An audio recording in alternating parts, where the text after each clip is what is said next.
Married at First Sight, Season 14, Episode 11. And this is the after party, y'all.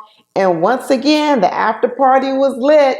I really enjoyed it. You know what? The after party is becoming really like almost must-see TV. You guys have got to watch my after party videos if this is the first time here. And in fact, I'm going to start uploading my after party video first, because it really gives context to the whole show. You see the show differently. This week, I actually watched it in reverse. I actually watched the after party first, because for some reason here in California, we get access to the after party before we even get access to the actual episodes.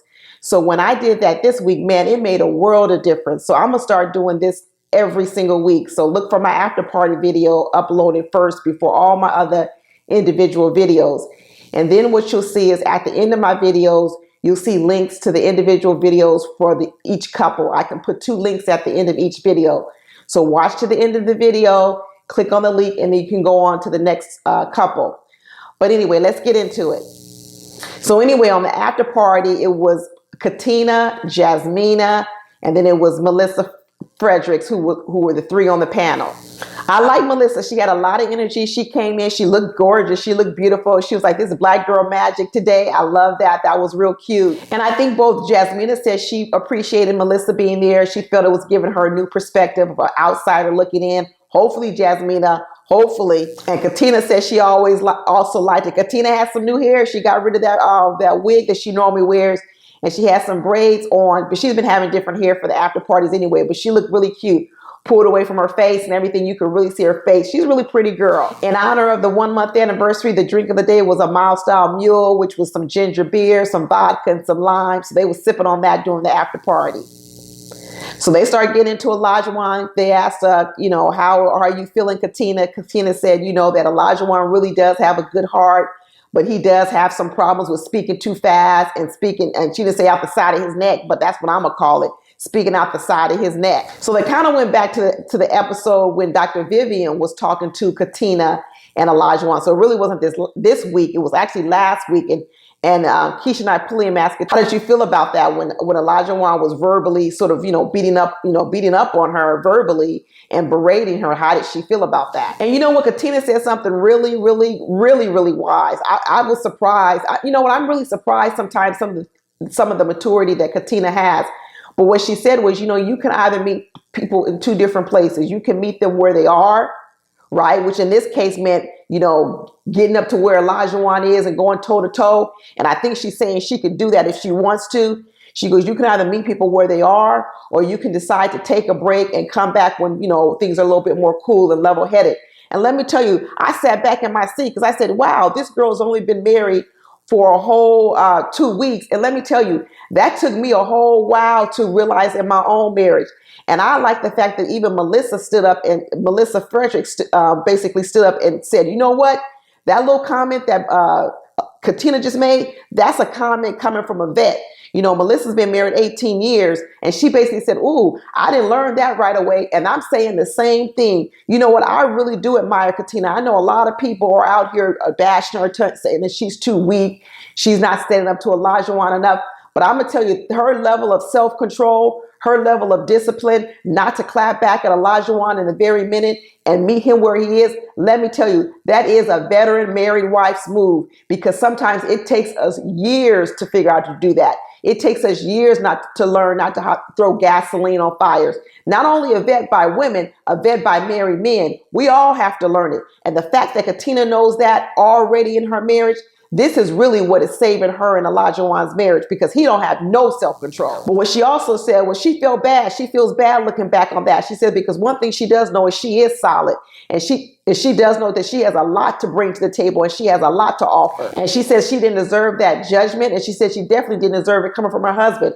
And this is what I like. And what this does is it hopefully helps some of the detractors realize that Katina is not a weak woman. Just because she handles situations differently than maybe someone else would, it doesn't make her weak. And right here, when you hear her speaking, she's not saying this just to be saying it. She's saying it's the truth. And I always said that after these episodes are over, I'm pretty sure that Katina goes behind closed doors and she has conversations with Olajuwon. And in fact, Jasmina even talked about it in this week, talking about that that's the case too. That the one thing, the reason why she sometimes gives Olajuwon sort of a little slide is because he's quick to come back to apologize, and he's quick to come back and change his behavior. Now, does that make his behavior okay? Does it justify it? Absolutely not. It doesn't at all. But that is a very important part, that when you are out here making mistakes in your marriage, that you're quick to say, I'm sorry. You're quick to apologize. And I have said that in a lot of my other videos, that is one of the tenets and the cornerstones of marriage. You have to be quick to learn how to apologize, because you're going to make a lot of mistakes. And if you hold on to that apology like it's your last dollar, guess what? You are not going to be successful in marriage. So Keisha and I Pulliam basically asked her, how do you feel about him not basically telling you, you're not woman enough? And she said, to be honest with you, I don't need him to tell me if I'm woman enough, because I know who I am, and I know I am. Get it, girl.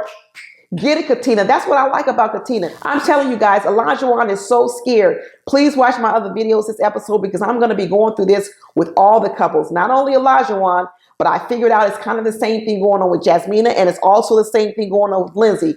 All three of them lead with this anger and this meanness. Lindsay, Jasmina, and Olajuwon. But under all underneath that is insecurity and fear. And that is what's driving all their mean behavior. And you're starting to see a little bit more of it throughout the episode. So I'm going to really be talking about it in my Jasmina video and my Lindsay video and my Olajuwon video. So they also talked to Jasmina about her and Michael, how this episode, like I say, she was the ice princess thawing out. I mean, is this a fresh start for Michael and Jasmina? I was kind of getting excited again, like, wedding day. Wedding day happiness was coming back for me. And so they were like, has things gotten better between you and Michael? She goes, oh yeah, he's really opened up more.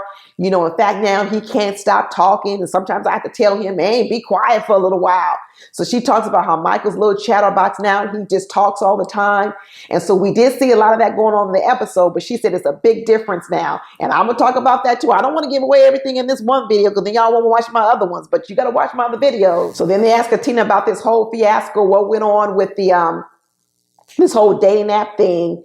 And so she started explaining a little bit more. She said when it happened, she was confused. She felt betrayed. She said she didn't know what was going on. Let me tell you, Katina has a really high emotional intelligence. She's actually able to articulate her exact emotions.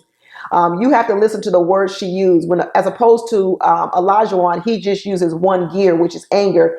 Katina is actually able to isolate her different feelings. So she said she felt confused. She felt betrayed. She also said that she would never do this to a friend. She said she couldn't even fathom how a husband would do that to his wife, because she wouldn't even do that to a friend. She said she felt that he was trying to embarrass her in front of people. Girl, she was speaking the truth. Melissa was like, oh yeah, girl, you did better than me, because she said at that time she might have spoke up to her own husband. And she said that all of us were just sort of embarrassed for Katina, because it was just all so unnecessary. Like we saw, it was just so unnecessary and over the top. Once we figured out the whole thing, what really went on, that this is an app that was on her phone for 2 years. Now I'm gonna talk about it more, because Katina, that was on Katina.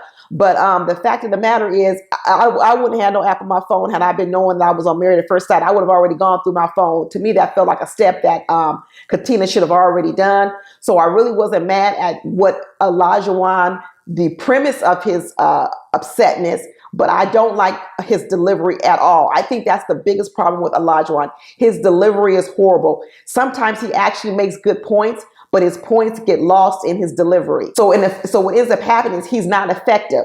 So you don't really want to listen to him, because he's too busy screaming. He's talking about he doesn't want to talk anymore, but you're not talking, you're screaming. That's two different things. That's not communication when all you're doing is yelling at somebody. But right in unison, both Melissa been married for 18 years and Keisha Knight Pulliam's been married. I think this is her second marriage. They all said the same thing. Olajuwon is scared. And that's the same thing I said last week to people, but people didn't want to hear what I had to say. No, they just want to keep calling him abusive. But I'm going to tell you, this man is scared. He's like a dog in the street that got hit by a car. You're coming over him trying to love him and pet on him, but he's so afraid of getting hurt, or getting hurt even more, that he bites at you. And that's who Olajuwon is. And Keisha Knight Pulliam and Melissa and Dr. Viv, let me put me in the group. We all called it what it is. It's fear. So Katina said that night after that dinner, and he had that big blow up at dinner, she said she didn't even ride home with him. She ended up riding with Jasmina and Michael. And then they were saying they really couldn't figure out what was wrong, because, but when they were going home, they hadn't even, when they were going home, Katina didn't even know what the fight was about. But come to find out, Olajuwon actually had told Michael what the story was with the app. So he actually knew the whole story. So here you have Jasmina, who's all upset because Olajuwon is talking to Katina off the side of his neck. So Michael's trying to calm Jasmina down. She said they almost had a fight over it because Michael's being all calm and cool. And she's like, how can you be calm and cool when he's talking like this? But it was because Michael knew what the real story was. And that's why he said on the episode that, he kind of understood both sides because he knew more of the whole story. But Jasmina and Katina thought the story was about drinking. So here's another story that we didn't know. Olajuwon doesn't really drink. And then another thing he doesn't like it when the ladies drink a lot. So here, come to find out, Olajuwon's almost like the alcohol police on the whole series.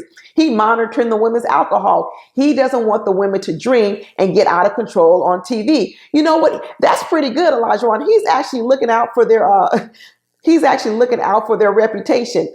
So they thought that the reason Olajuwon was upset is because when they were on the bus, they were serving them non-alcoholic drinks. Production had given the girls non-alcoholic drinks, and Katina wanted to turn up. So did Jasmine, and so did Lindsay. And they were like, why don't we have no alcohol in these drinks?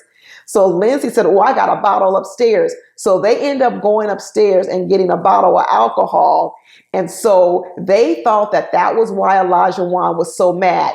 They thought Olajuwon was mad because the girls snuck and got alcohol. That's what they were all thinking that this was about. So anyway, like we saw in the episode, she started talking about the real Katina, and they were like, well, who's the real Katina? She said, yeah, you saw her. She was about to come out. She said, because that really didn't need to be to that level. That could have been a simple conversation, but he was basically blowing it out of proportion. So they were like, well, what happened afterwards? She said, well, afterwards, everything calmed down. And she said she still tried to go to Olajuwon and sort of try to apologize again after things had calmed down, but he still wasn't trying to hear it too soon. He wasn't ready to hear the apology yet. And Melissa was like, yeah, that was a red flag with her, with Olajuwon. She didn't like it. She really would have wanted him to show up better. And I say the same thing. But this is what I tell you, and I'm going to talk about it in my other videos. This is what happens when people don't have unresolved issues in their life before they get married. Because then when you come into marriage, you bring these sort of things. Really, Olajuwon is insecure and he has a lot of fear. And he's bringing this into his marriage with Katina. It's so ironic that he's saying that Katina isn't the one for marriage. And the reality of it is that she is way more prepared for marriage than Olajuwon is. She can't cook. Like them eggs, them stuck on eggs showed. I'm going to get on there about that in her video with her. Them eggs look horrible, y'all. But you know what? Emotionally, she is way more prepared for marriage than Olajuwon. And let me tell you, he better be happy he has a woman like Katina. Because just like Melissa said and I said, God must have really made her just for him. Because I don't know too many other women who could really sift through all this with him, especially so early in marriage. This is a big turnoff, and this would scare a lot of people away. But that's it, y'all, for the after party. Be sure to watch my other videos. There's clips at the end of this video. Talk to you later. Bye.